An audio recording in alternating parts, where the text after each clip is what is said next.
ঘন্টার মধ্যে না করলে আপনার ওয়াইফকে বাঁচানো যাবে না। বললাম ওয়াইফ বাঁচবে, নর্মালি হবে, নর্মালি করবে। আমি যাই না মাঝে দাঁড়ানো, আলটিমেটাম সময় দিচ্ছে যে সময়ের আগে হবে না, সময় এটা পার হয়ে গেলে সিরিয়াস অবস্থা, মারা যেতে পারে, মরবে না, এভাবেই হবে, করেন। এভাবেই হয়েছে। আর সিজার আজকে থেকে 100-200 বছর আগে ছিল না, নতুন একটা পদ্ধতি এসেছে, পেট কাটা হবে, বাচ্চা বের করে ফেলা হবে। সুবহানাল্লাহ। মনে হয় গরু, ছাগল, হাঁস মুরগির বাচ্চা হয়, মানুষের বাচ্চা সিজার ছাড়া হইতে পারে না। এটা যে শেষ জামানের হাদিসে আছে, আপনাকে বললে আপনি বিশ্বাস করবেন? আখিরুজ জামান, কিয়ামতের আলামতের যতগুলো হাদিস আছে এর মধ্যে একটা এরকম হাদিস আমি পড়েছি যে শেষ জামানায় মেয়েদেরকে ধরা হবে, ওদের পেট কেটে ফেলা হবে। আর কোন নিদর্শনের জন্য অপেক্ষা করছেন? শেষ জামানায় মেয়েদেরকে ধরা হবে। মেয়ে রাজি না থাকলেও বোঝানো হবে সিজার না করলে বাচ্চা বাঁচবে না। মেয়ে রাজি না থাকলেও, পরিবার রাজি না থাকলেও বোঝানো হবে, বিজনেস, যে সিজার না করলে আপনার মেয়েকে বাঁচানো যাবে না, আপনার সন্তানকে বাঁচানো যাবে না, পরিস্থিতি খুবই খারাপ। এমন ভাবে ব্রেইন ওয়াশ করা হবে, ভয়ে বাচ্চা, মা বলবে হ্যাঁ করেন, সিজার করেন, বাবা বলবে হ্যাঁ করেন, কোনো সমস্যা নেই, জানেন?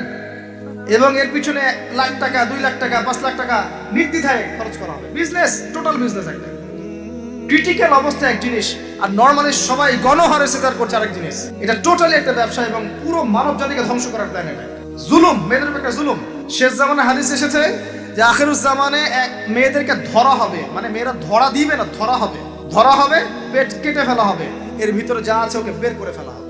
স্পষ্ট টাটকা হাদিস। কেউ দলিল চাইলে আমাকে নক করেন, আমি দিব দলিল ইনশাআল্লাহ। কোন সময়ের জন্য অপেক্ষা করছেন? এই সিজারিয়ান, এই ট্রেডিশনটা আজকে থেকে 50 বছর আগে ছিল। আপনার দাদিরা কি এইভাবে সন্তান জন্ম দিয়েছে?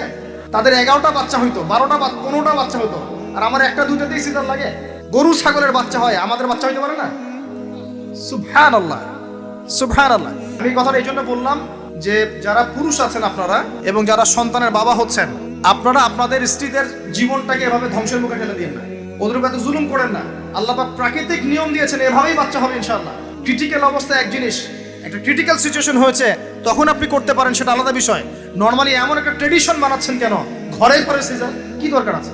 আশ্চর্য একটা ব্যাপার, আশ্চর্য। এরপরে দেখবেন আরো 2 বছর তাকে এই বোঝা বয়ে বেড়াতে হয়। যাই হোক, হাদিসের মধ্যে আসেন, এই যে বাচ্চাটাকে জন্ম দিল এই মেয়েটা, গরিব মেয়েটা, এবার এই মেয়েটাকে কিছু ডলার দেওয়া হলো। তুমি 9 মাস গর্ভধারণ করেছো, তোমাকে পারিশ্রমিক দেওয়া হলো, বাচ্চাটা আমাকে দাও, তুমি বিদায় নাও। এই মেয়ে পারিশ্রমিক নিয়ে চলে আসলো। এখন এই যে বাচ্চাটা জন্ম নিল, এই বাচ্চাটা কার বাচ্চা? দাসীর না মনিবের? কার শুক্রাণু আছে? এই হচ্ছে হাদিসের ব্যাখ্যা। এখন করতে পারবেন আপনি ব্যাখ্যা। আজকে থেকে 500 বছর আগে এই ব্যাখ্যা করতে পারতেন না, কারণ এই ফিতনা 500 বছর আগে ছিল না। এই যে দাসী তার মনিবকে জন্ম দিয়ে চলে গেল। নবী সাল্লাল্লাহু আলাইহি ওয়াসাল্লাম 1400 বছর আগে বলেছেন এমন একটা সময় আসবে দাসী মনিবকে জন্ম দিবে। চিন্তা করেন, আর কতটুকু সময় বাকি আছে আপনার হাতে, আপনি ভাবতে থাকেন। আমি তো বেশি বললে সমস্যা, হজম হয় না কিছু মানুষের। খালি চোখ কান বন্ধ করে খাও দাও, ঘুমাও, 5 ওয়াক্ত নামাজ পড়ো, ব্যাস এনাফ। যখন সমস্যা আসবে তখন দেখা যাবে, এমন ভাব মানুষের আর কি। মনে করেন যে চাঁদ এবং পৃথিবী আছে একটা এই যে গ্রহণের মধ্যে।